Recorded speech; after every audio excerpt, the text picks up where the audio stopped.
Hello again, everybody, and welcome to another edition of Browns Latest. I'm Dave Grendzynski, but you could call me Grizzer, and this is where we get you caught up on some of the latest news and the tidbits that are tied to our favorite team in the NFL. That is, of course, our Cleveland Browns. And then we give you our take or our opinion, call it what you will, along the way. Thank you to everybody who has liked our previous episodes, to everyone who has subscribed to the channel. We are inching ever so close to 14,000 subscribers.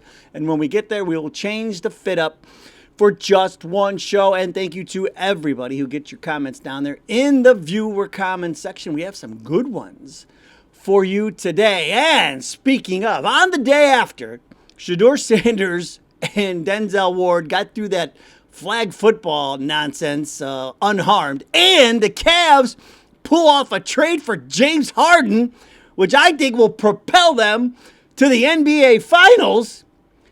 Something Todd Monken said during his press conference had many Browns fans choking on their lunches. Well, we'll talk about it. Also, Monken may have said it without saying it when asked about the situation concerning Jim Schwartz. Something kind of got lost in the mix of the press conference, and it has to do with the new stadium. And then down in the viewer comments, our new coach trash talking his own team? What? We'll have to find out what's going on there for the man. Eesh. All right, but first things first. Everybody, deep breaths. Because during the press conference, Coach was asked about Shedeur Sanders. And now everybody's asking, is Shedeur QB1? Everybody? Together now. Deep breaths. 1, 2, 3. Now, Monken did say he'll call the plays. And would it have been nice for him to say, look, couldn't wait to get in the building and see Shedeur, loved him in college, tried to get him there, loved him when we were in Baltimore, tried to draft him there.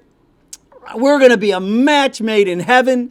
We're going to run up 300-yard passing games like they're going out of style, like all that. Like, would it have been nice? Absolutely. But instead, he says, well, it's still to be determined who the week one starting quarterback will be, but he's excited to work with Shedeur. And all of the quarterbacks. And what he did say is that he's looking for the it factor. Now, I think we saw one quarterback last year that had the it factor. That would be Shedeur. Browns general manager, Andrew Berry, remember this, said, there was a question on the coach candidate test that asked how they would develop Shedeur Sanders. And then also how they would develop specific young players and a position coach. The quarterback on the test, the name Shedeur Sanders. There were 25 candidates the Browns talked to, and they whittled it down to 9 interviews, and Barry said Monken led the pack the whole time. There was one question about the quarterbacks, and they named the quarterback, Shedeur Sanders. Remember, there was only one question about the quarterbacks, and the quarterback's name was Shedeur Sanders. And Monken led the pack the entire way. And so the bottom line is this, folks. Everybody, deep breaths. He has to say that. I mean, in the formal press conference, I mean, we all saw the video. He said right in the video, we tried to draft you last year. We know he tried to recruit him to Georgia. We know it's all out there. Everybody knows all that. He doesn't need to say this in the formal setting because, for all we know, he hasn't even talked to Gabriel. He hasn't even talked to him. I'm sure he hasn't talked to Watson. Watson's out in Hawaii or wherever he goes. His mind's not on football in the offseason. So there's a long way to go before he's named the starter, which we all know already. He is QB1. When the question on the coach candidate test is how would you develop Shedeur Sanders, chances are that's your quarterback. So everybody, deep breaths. I know the haters and the trolls probably loved it, and they will just take whatever little crumb they could get and run with it. But I thought Shedeur handled it greatly at the Pro Bowl when he was told, hey, Todd Monken just said in his press conference that the role is to be determined. And Shedeur said, well, that's expected. I'm like, he was basically saying, look, I don't expect to be handed the job. He's like, you got to set goals. You got to attain goals. He's like, that's one of the things I always try to get across to the kids when I was coaching. Attainable goals. And I always talk about attainable goals. Set those attainable goals, those smaller goals, and you hit those smaller goals, and all those smaller goals are going to add up into a bigger goal. And that's what Shedeur said yesterday. He's like, so his smaller goals, after his Pro Bowl, gets back, he keeps working and keep attaining those smaller, whether it's he lives at the facility the entire offseason to learn the playbook and work with Monken, whatever. Like this offseason is completely different. He doesn't have to wait. He can go there and live in Berea. He could sleep on Monken's couch if he wanted to. But it's his choice. It's and I know there's some rules like with the NFL, and I'm being facetious, so I don't have to, but I'm just saying this is a completely different offseason for Shedeur because now he can he has full access to everything that he needs. The other thing to note is this: after the press conference in the one-on-one. Andrew Berry talked, and so did Jimmy Haslam. And what Andrew Berry said is this. He said on the offensive side of the ball, we felt like we had a number of young pillar corner pieces, but we envision a world where that side of the ball is going to have pretty significant turnover over the next several months. And then from a resource standpoint, we looked at the team and said we're flush with draft resources entering the offseason, as well as the appropriate amount of flexibility from a financial perspective. Let me translate that for you. On the offense, we have Shedeur Sanders, Quinshon Judkins, Dylan Sampson, Harold Fanning Jr. We also have a crap ton of draft picks, and we have cap space this year, something I haven't had in years. There's your translation. I love, man, Andrew Berry, gosh, if I could only sound half as smart as he does when he talks, it's insane, man. Like, he is just so polished, man. And he does a good job of saying something to you like this. Like, he's saying exactly what I just said. We got some kick butt rookies. We got a ton of draft picks, and we got a crap load of cap space that's coming. But the way he said it sounds way better than the way I said it. But that's what he's saying. He's saying we've got corner pieces, and so a quarterback is a corner piece. And so that's what I'm like. They're saying it without saying it. So everybody, deep breaths. You can take the question mark off of my graphic and get rid of the is. Shedeur, well, actually put the is after Shedeur. Shedeur is QB1. Everybody, just deep breaths. They can't. They until they get out on the field and things start happening, they'll have to ride the fence a little bit because he hasn't been on the field with him, hasn't coached them. So, once he gets it, and then he can come back to the media and say, yeah, he looked great. He was doing this. He's picking everything up and this and that. And, we're off and running. He's our guy, But until those days are here and until those days happen, got to ride the fence. It's okay. Now, one thing Monken did not seem to ride the fence on. Tried to, but I don't know if he did. This whole Jim Schwartz situation, and boy, it took a turn yesterday, and there are reports that he was in the building on Monday, Schwartz, and Monken talked to him on Monday, and it does not sound like it went very well. It sounds like we are 100% at a standoff here with Jim Schwartz because when asked about it, he said, look, it'd be inappropriate for me to talk to you about what we talked about. And I agree. Like, that's cool. Like, that should stay behind closed doors. But he did talk. He said, hey, Miles was in the loop. He said all the stuff that we already knew. Like all of that stuff, everybody was in the loop, what was going on. But he did talk to Schwartz. And oh boy, after talking to Jimmy Boy, this is what Monken said. He said, "Look, there's a big reason why I took this job. The defensive players." He's like, "I didn't take this job because of Jim Schwartz. I have a lot of respect for Jim Schwartz, as I would hope he has for me. When I was preparing for the Cleveland Browns, I wasn't trying to chip Jim Schwartz." So basically, he's saying what we talked about the other day. He's saying, look, man, I could go out and find another executive chef to work with all of these top shelf ingredients that I have on this defense.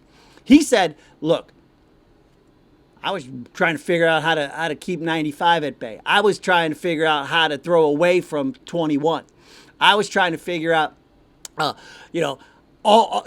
players on that defense that are stars. I was game planning against them. I wasn't game planning against Jim Schwartz. I was game planning against the players. Players over coaches.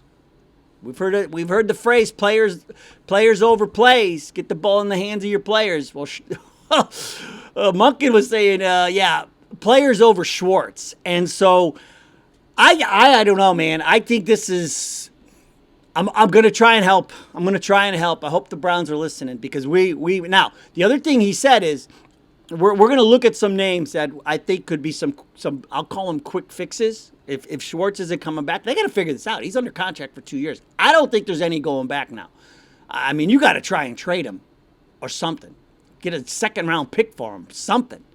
I don't think we're going back. But the other thing he said is that this process is, it's going to be a long process. Now, I don't think it's going to be like a forever process, because at some point the draft's going to come creeping up on you, and you're going to need a defensive coordinator who can help guide you to the players that he would like. So they're going to take their time. They're going to vet this. I also think they're going to wait Jim out a little bit just to see if he comes around. Maybe they're setting something up with Miles. Miles is, out at the Super Bowl. Maybe next week Miles will try and talk some sense into him. Denzel's out there too. Maybe they'll have some of these guys come in and try to talk to him and say, look, man, let's just go forward. And they pay him a lot or something. But if all this doesn't happen and it does not work out, and Schwartz is, the only way they could let him out of the contract, but I don't think, if they could trade him, why wouldn't you just trade him? You're allowed to trade coordinators. Freaking trade him. Even if you get a third-round pick, it's better than nothing. For the love of Pete. All right, now, here are some options that we can go with. Ephraim Banda, we've been talking about him for weeks. He's the safeties coach. He interviewed for defensive coordinator jobs elsewhere with the Jets and the Cowboys. He knows the players, knows the scheme, the culture, and that'd be continuity for everybody who's on that defense, and who we can stay, including Ward and Garrett. And all those guys, Mason Graham, the young guys, everybody. So he's ranked as a top internal option, low risk way to maintain stability. The other way you could go, Jason Tarver, the linebackers coach. I love this guy, make you run through a wall, folks. He's a veteran assistant with prior defensive coordinator experience with the Raiders. He's been with the Browns for over 6 years, so he knows how the Schwartz system works. He's a respected developer of linebackers. Look what he did with Devin Bush this year. He had a career year, and of course, like I just mentioned, he's familiar with this defense, so that helps tremendously. He's frequently cited as a logical first call, and this would also retain locker room buy-in. Then there's Matt Patricia, the Buckeyes, Ohio State. He's their defensive coordinator. He's a former defensive coordinator in the NFL. We all remember him when he was with the Patriots. He's got head coach experience. He could be poached back to the pros, runs a very similar scheme. He also aligns with modern schemes, which that could be very intriguing for the players on that defense.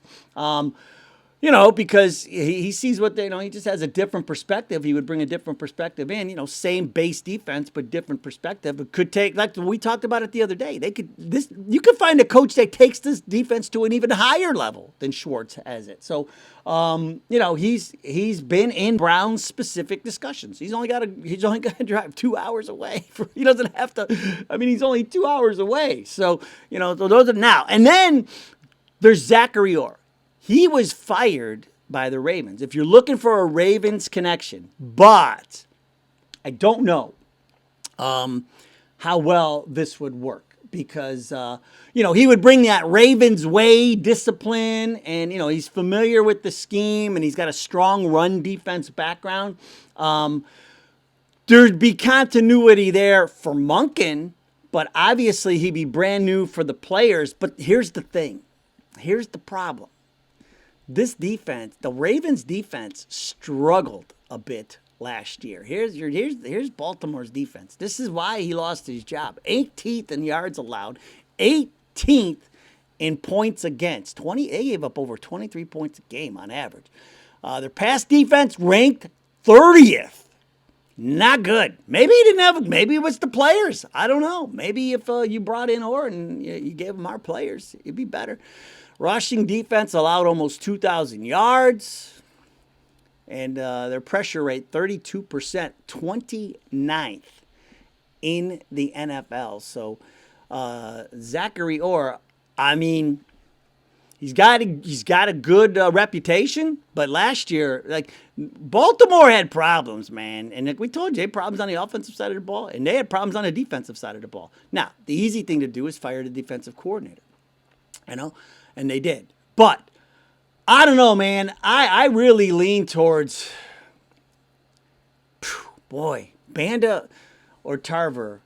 Tarver especially, since he's already, he's got DC experience, But Banda, I think we have some good options. So all won't be lost. Well, I don't think that we're going back. I think this is over, folks, with Schwartz. But the good news is we have people in the building already. We have a guy down in Columbus. We got a guy who has ties to Monken who could come in here and be great fits. And like I said, for all we know, could take the defense to an even higher level than Jim Schwartz here did. My biggest thing is this. Don't just let Schwartz walk. If you can trade him and at least get something for him. I'm tired of wasting money on people. So if you could trade him, send him somewhere if that's what'll make them happy. But like I said, I think they're going to call in the troops when they get back from the Super Bowl, give it one more shot and go from there. But he's trying to get that staff together. That's what he said. He said, the wide receiver room's a work in progress. He's like, right. He says everything else, he's trying to get this staff together first. And so it is priority one. So this could happen a little quicker than even I anticipate. Now, something that got lost in the shuffle yesterday during the one-on-one. See, you have the press conference, right? When you're in news, you have the press conference. And then afterward, they make the people who talk at the press conference available for one-on-ones. So then you can get it, and you can ask your own question. When you're talking, it's hard, to get your question in sometimes or whatever, but you get them one-on-one, and you get your question in, and then maybe you're building your story around one specific topic that wasn't covered in the press conference. So then you can ask your question in the one-on-one, so you have your answer for your story. So in the one-on-ones, Jimmy Haslam was made available, and along with Andrew Berry, as we mentioned, and he revealed something that was that's kind of burying the lead a little bit. But he was asked, he's like, hey, when we breaking ground on this new stadium? And I don't think everybody was ready for this answer, but he was like, 4 weeks. What? Yeah, man. So they're breaking ground, man. They'll be out in Brook Park turning over some dirt here on March 2nd. And here is a look, in case you forgot, what it will look like when it's done. And so, it's actually March 2nd, so we're a little under 4 weeks. They're going to start the largest construction job in Cuyahoga County history. It's going to be something else when this place is done. And then they'll be racing to get this place finished by 2029. Here's what the outside of it will look. And you could see, this is out by the airport, by the Cleveland Hopkins Airport. And so, it's going to be something else. And it's going to just transform that whole area and what it will do. I mean, the events and things that it will bring to the Cleveland area. And for those of you not familiar, where they're building the stadium, it's about 20 miles south of the stadium where it is now, the current Brown Stadium. You just straight down I-71. You jump off like Snow or Engle Road, and then it's over there. It's real close to where like all the airport parking lots are. And so like the ones that are not at the airport, the ones we use, the ones that are less expensive, there's ones literally where we park is right across the street from the gigantic empty lot. I see it every time we fly somewhere. We park in a lot that's right there.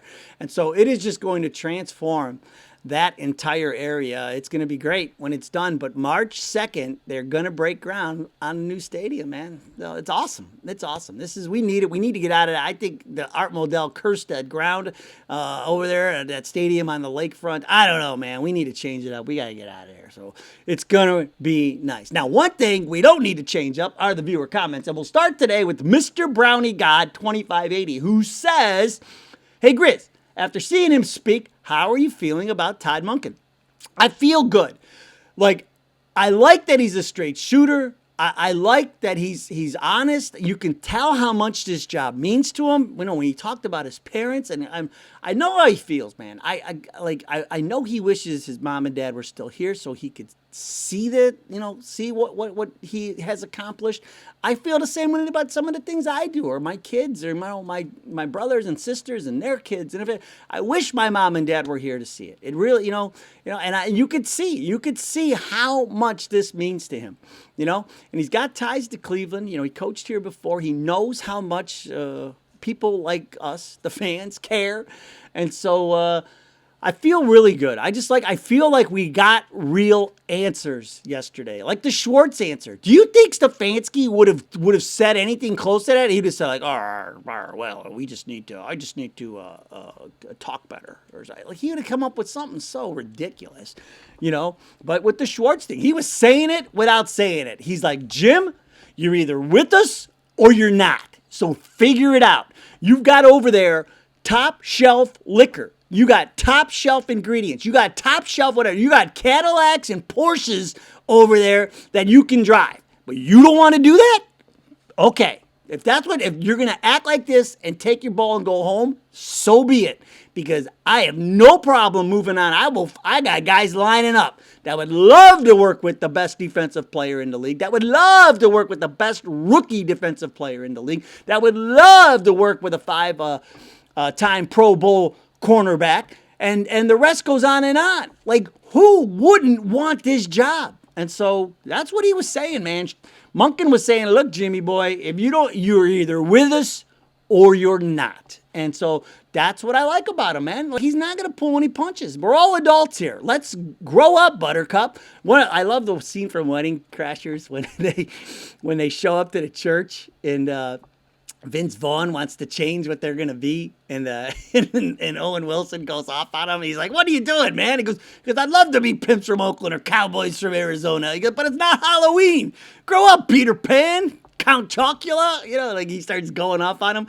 I feel like that's where Monken was on this. He's like, people would kill to have the defensive player of the year and a rookie defensive player of the year and a five-time Pro Bowler at cornerback on their defense, and you are going to walk away from all that? Are you nuts?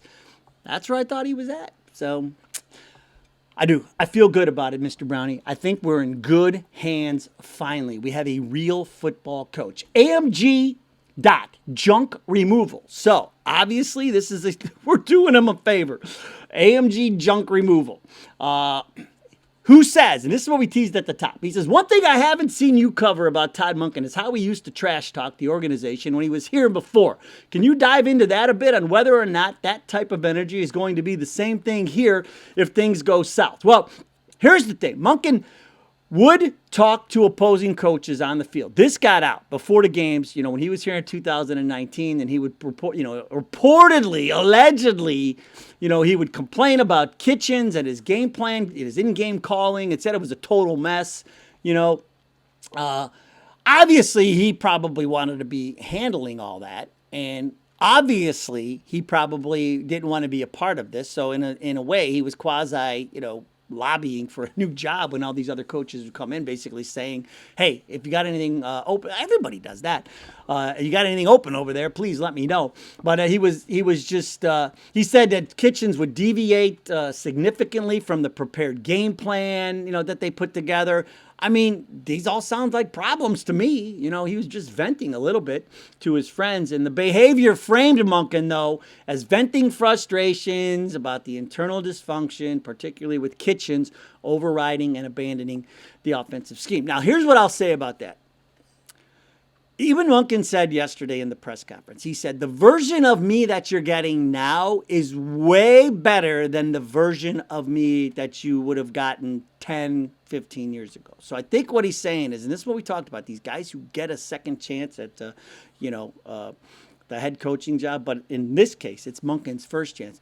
He's grown up. He's learned a lot over the years. He's made some mistakes, and he's learned from them. And I think that's where he's at. I don't think he'll ever go back there, AMG. I think he knows how important these jobs are. There's only 32 of them that exist. And guys don't last in them very long when they don't win.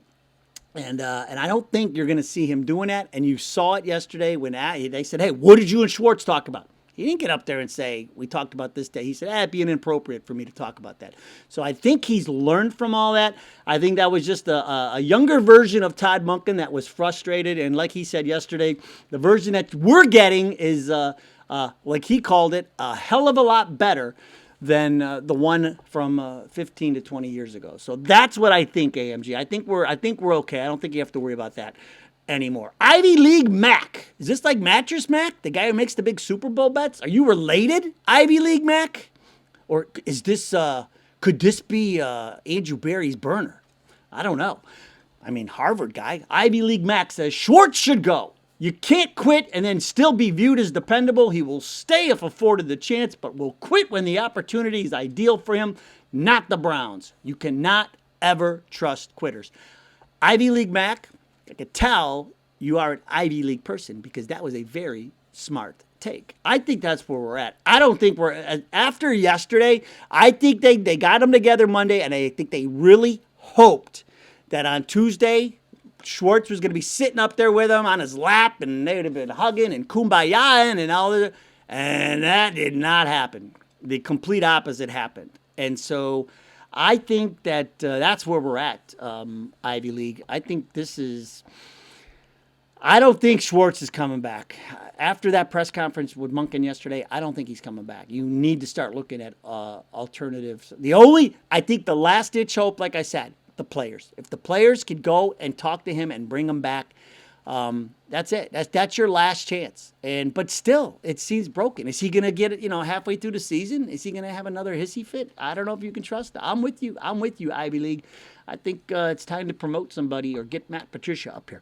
It's all promos today. The Unorthodox King podcast. Now, you can listen if you want, but make sure you watch this first. But the Unorthodox King says, the problem is Gabriel doesn't think he's a backup and is very arrogant. Remember we talked about I was trying to find a reason to make Dylan Gabriel the backup, and then I talked myself out of it yesterday. I've never done that before. I went in thinking, okay, I can make I'm glass half full guy. Like, I'll find something for Gabriel to do.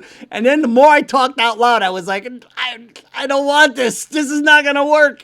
But Unorthodox King says the problem is Gabriel doesn't think he's a backup, and he's arrogant. It's fueled a feud, and Monken is stuck with it. Well, there is that. But, I mean, his motivation should be his own motivation. And if it's to be a backup quarterback, like I said, Colt McCoy made a ton of money being a reliable backup in this league. And he doesn't get his brains beaten every single week. So, there's nothing wrong with that. So I think Gabriel is going to, he'll be fine. But I do think that Kevin will call at some point. I do. I really do. And I still think, and I also watched this on the outside, Njoku going to Atlanta as a free agent. So, Tom Bowman, 2692. I think Watson will definitely be on the roster, no doubt. Well, general manager Andrew Berry will make that determination. And I think that we've seen enough of it. And when the owner says you're a big swing and a miss,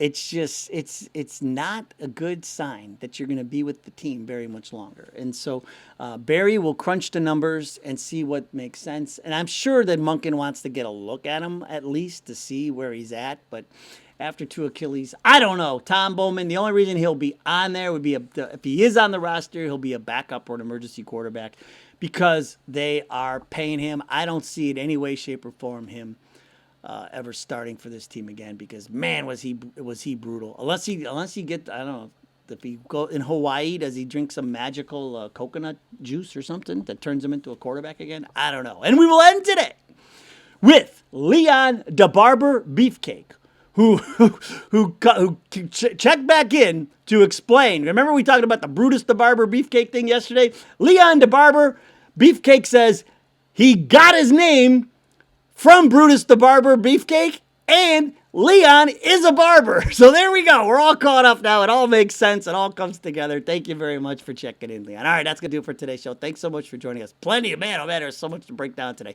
Thank you so much. Go Browns! We'll see you next time.